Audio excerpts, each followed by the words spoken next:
In today's episode with John, we are talking all things cattle market. What has happened in Lahana over the past week, over some other markets across the Midwest, Wyoming, other markets that we have seen, touched, kind of what's going on in the world right now. And John and I touch on a very hot topic in our industry, and that is Screwworm. We talk everything that has been released this week. We are recording this Thursday morning at 7 a.m. Central. So if anything gets released Thursday throughout the day, this podcast episode is coming out Friday. So just wanted to make sure that you guys know that we're recording this first thing Thursday. And if anything has come out between now and Friday that has changed anything that we've said, just kind of take that into consideration as well, if those reports have come out on what the USDA's plan is. But John and I are chatting everything that has been released so far, how it has affected the market thus far, how it affected the market on Monday,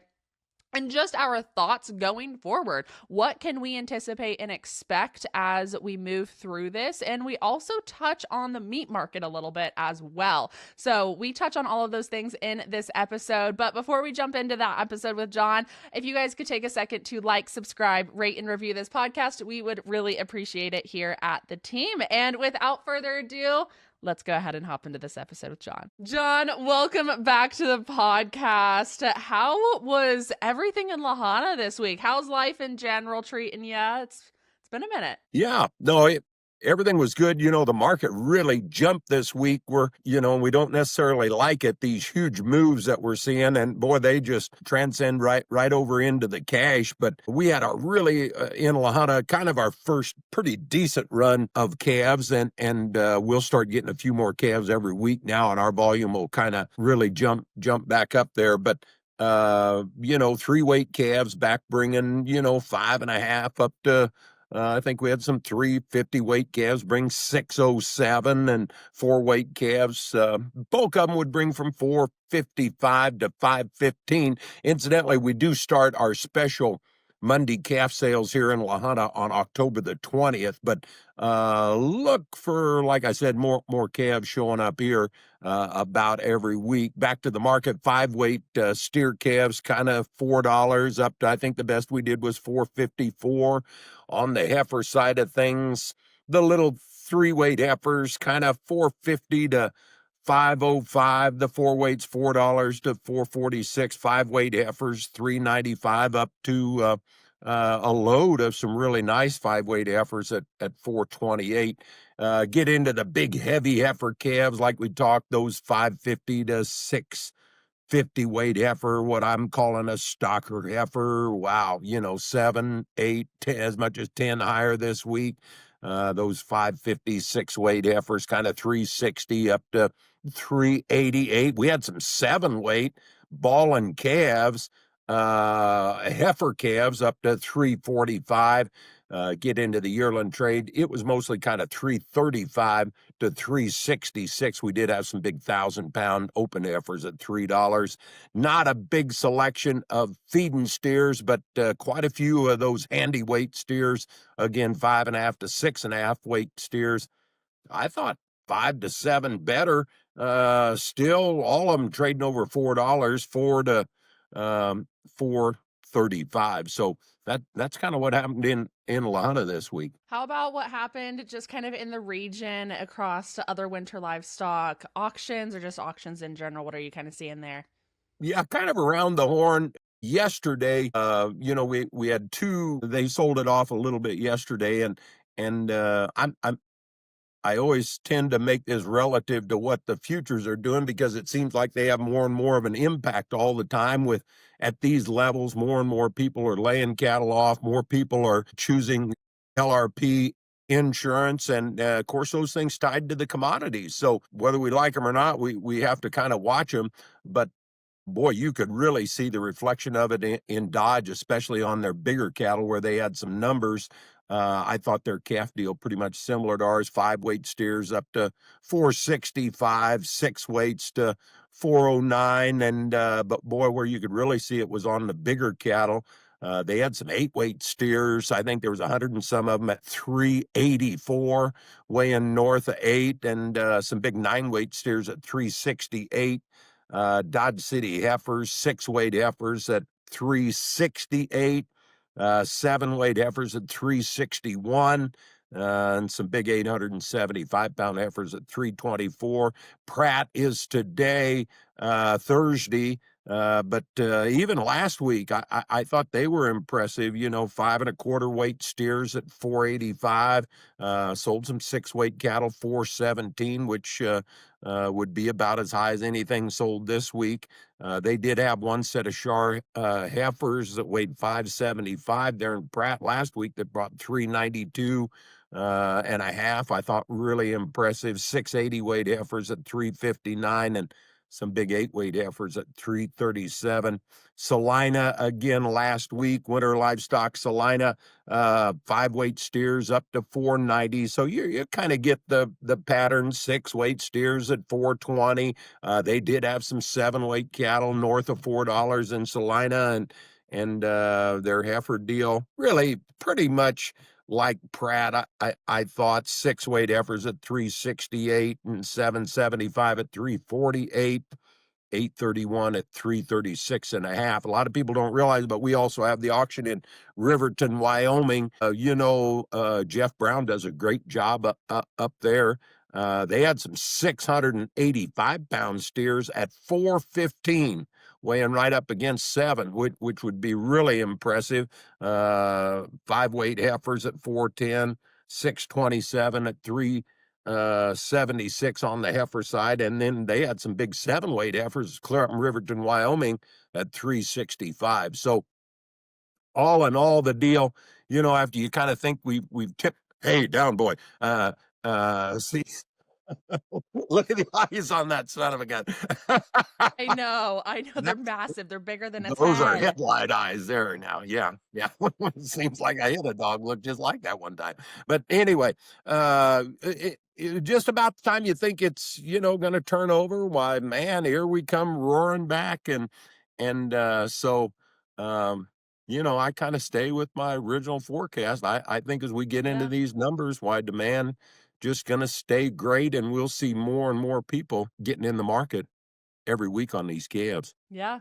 It's an exciting time in the cattle market right now. Exciting time, but also trying time. There's some things hitting the news right now. There's just a lot going on in the world.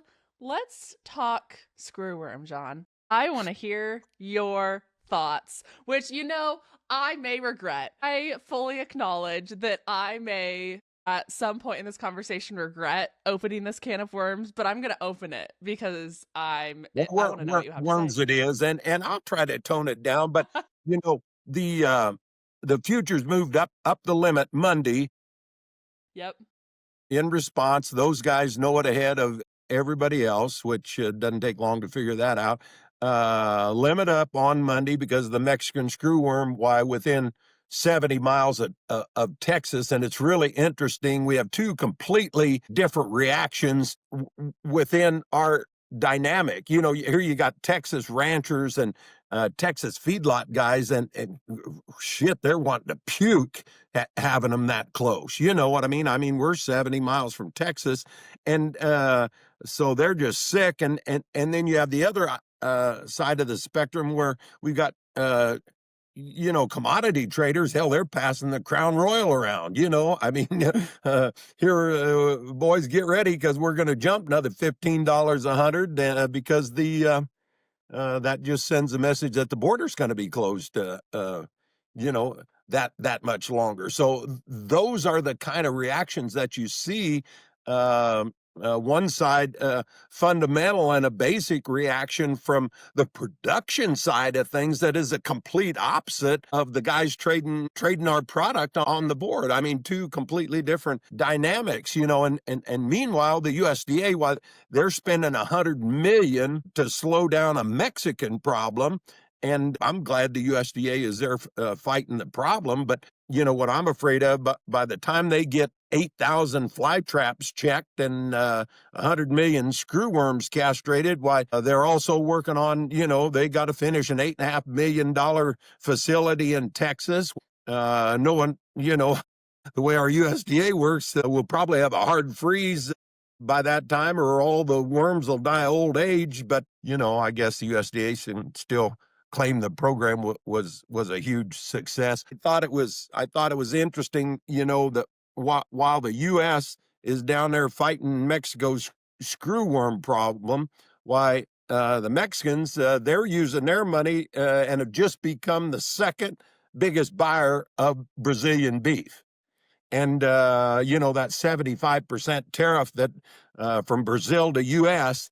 Can pretty easily turn into a duty-free meat that can be shipped from Mexico to the U.S. with the U.S.-Canada-Mexico agreement. And then, we're fighting like hell, the USDA is, but then they can just take that meat and turn around and co-mingle it with their product and put a label on it saying it's a product of the United States. And so anyway, you got the USDA, they're swatting Mexican face flies just down there with both hands. And I just hope someone's watching the other end, and Lauren, we don't get screwworm from behind. Yeah. Honest to God, I don't disagree with anything that you said there. It is, yeah. I don't disagree with anything you said. And there is the concept too that like, okay, great, we're putting in this sterile fly facility. Awesome. We probably need that. But like you said, our first freeze is coming within the next 2 months, 3 months, something like that. So we're going to have that coming. This fly facility isn't even supposed to be up until 2026, I believe, like late 2026, up and running, or early 2027. So it's going to take a while for that. They have released swarm lure, which is something that they used last time, but they've kind of developed it a little bit. It's pretty much just a fly trap for screwworm flies and flies in general. So we'll see how that works, but it is very interesting. If I was a South Texas producer right now, I would be clenching so hard. I like absolutely. It's terrifying because of the impact that it's going to have on our industry, but it's also one of those things that we've been saying for a really long time that I don't know if this is something that we could have necessarily avoided happening because, like you said, we've been fighting a Mexican problem here in the United States. Like, this is something that we have been down there fighting because we don't want it to come up here. And hello, that's just foreign relations just in general, as our place is the United States. But it's one of those situations that I don't know if we could have really completely prevented this from happening or coming across the border just in the first place. Yeah. They've got $100 million put up incentive money, Lauren. If you can find a scalpel on a pair of tweezers small enough, make some big bucks down there castrating those flies. I cannot say that that is something that I see in my future. Bugs and I don't get along. Can't say that I even want to go find a pair of tweezers and start castrating them. It's okay. I can't say that's going to be in my future. Now, if you want a retirement gig, I can probably set you up, John. All right. I can set you up. I've got some really good tweezers here that I'll send to you. And I can even get you one of those, like, those magnifying glasses things that they have at the dentist. There you go. Those too. Send them on your way and you can go to town on some screwworms.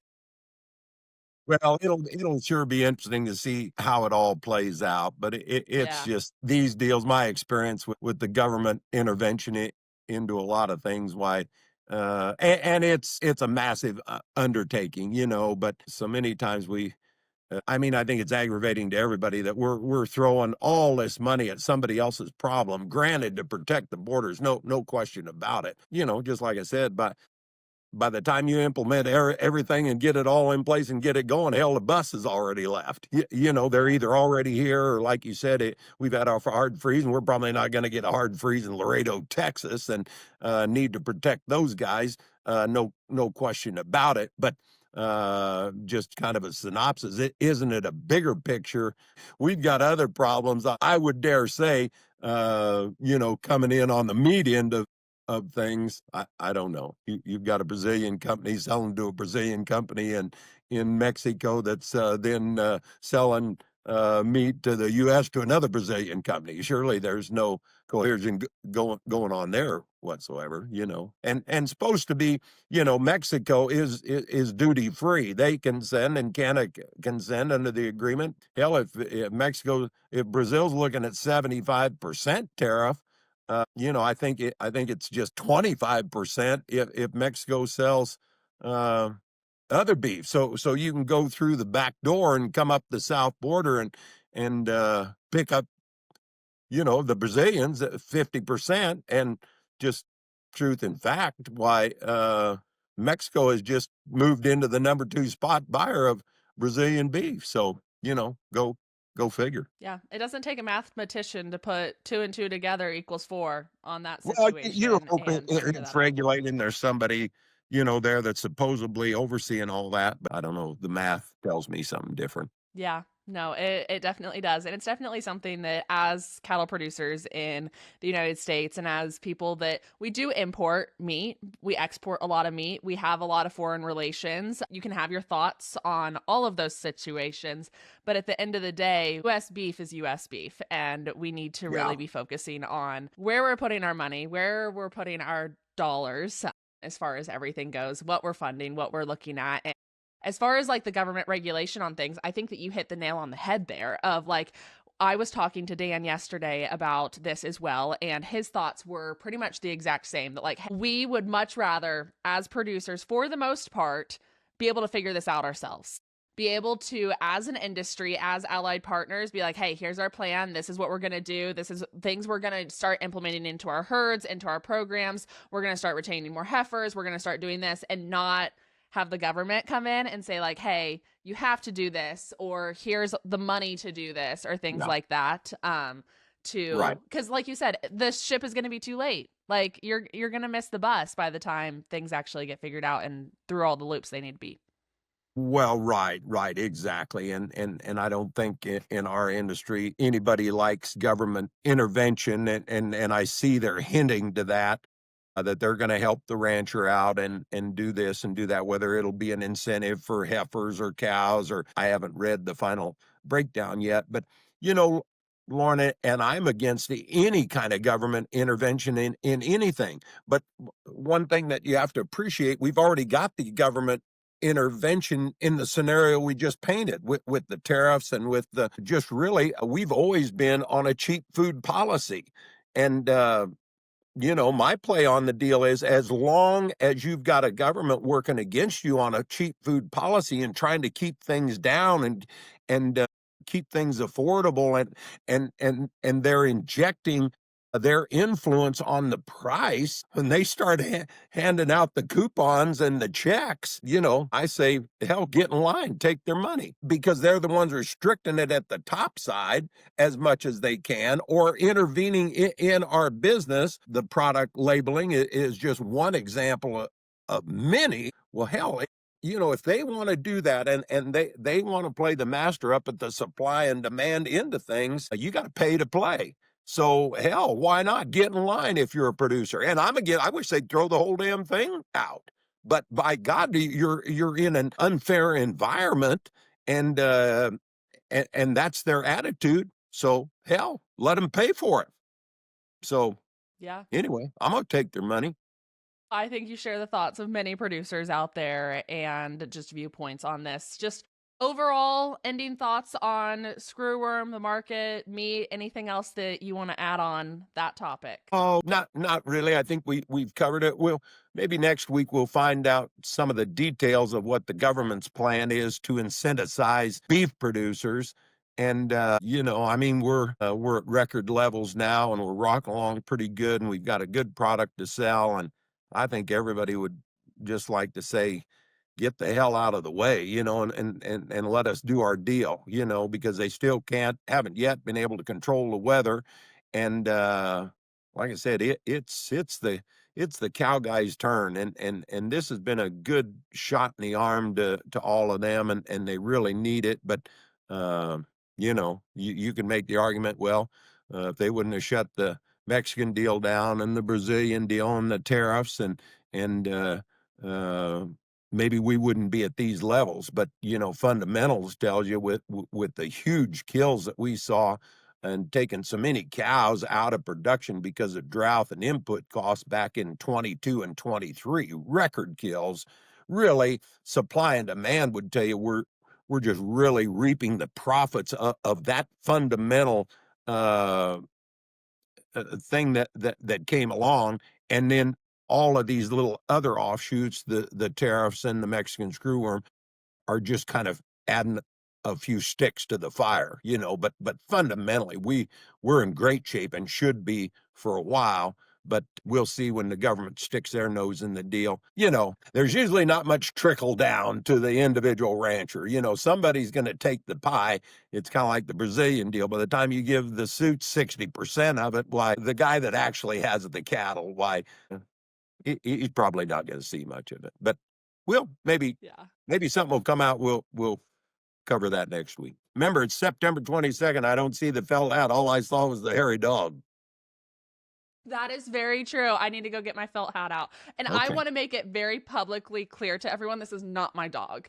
I don't do little dogs. This dog is being dog sat by me, and she has severe separation anxiety, so she has to sit on my lap. Otherwise, she will be outside the door scratching and screaming. I have 3 big dogs on the other side of the house. So little Bug Eyes over here, I love her to death, but she is not mine. So just needed to make that public service announcement for everyone out there to clear the air a little bit, because don't want to be classified as a little dog You're person. talking about the dog, not me. Yes, correct. Yeah. Well, the Bug Eye deal kind of threw me off there. Gotta love it, John. Well, thank you so much for your time, your insight, your thoughts, your candor on everything that's going on. I appreciate it and had a fun time conversing with all the things that are just kind of going on in the world right now. To all of our listeners out there, thank you so much for listening to another episode of the CattleUSA Daily Podcast. Like John said, when we know more, we're going to talk about it. So when that 5-prong deal, whatever they're talking about, comes out hopefully later this week, we will be here to talk about it next week with you guys, hopefully. So, John, thank you for your time. And to all of you listeners out there, we will see you tomorrow on another episode. Have a good one, y'all.